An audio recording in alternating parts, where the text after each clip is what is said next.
بسم اللہ والصلاۃ والسلام علی رسول اللہ۔ ایک سوال ہمارے پاس ہے کہ عورت کو وراثت میں حصہ کیوں کم دیا گیا، مرد کو زیادہ کیوں دیا گیا؟ مرد کو زیادہ حصہ ملتا ہے، عورت کو آدھا حصہ ملتا ہے، اس کی کیا حکمت ہے؟ بھائی اس کی بے شمار حکمتیں بیان کی گئی ہیں۔ دیکھیں، جو مرد ہوتا ہے اللہ رب العزت نے اس کو شرف بھی، عزت، مقام و مرتبہ بھی زیادہ عطا کیا ہے۔ اور دوسری بات یہ ہے کہ یہ اللہ رب العزت کا پھر یہ حکم ہے، اور جو مسلمان ہوتا ہے وہ اللہ رسول کا جو حکم ہوتا ہے اس پر عمل کرتے ہیں، وہ اعتراض نہیں کرتے۔ اب عورتیں ہوتی ہیں وہ کہتی ہیں کہ جی ہمیں آدھا کیوں دیا گیا؟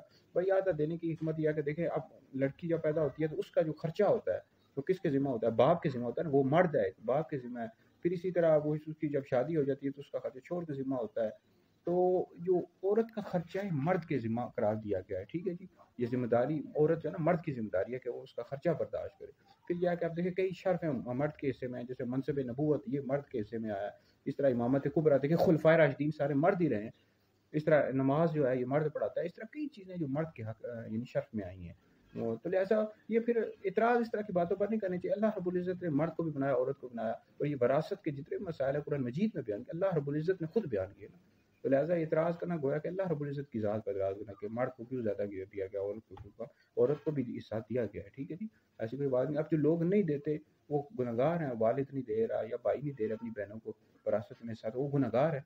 تو لہٰذا شریعت پر اعتراض نہیں کرنا چاہیے۔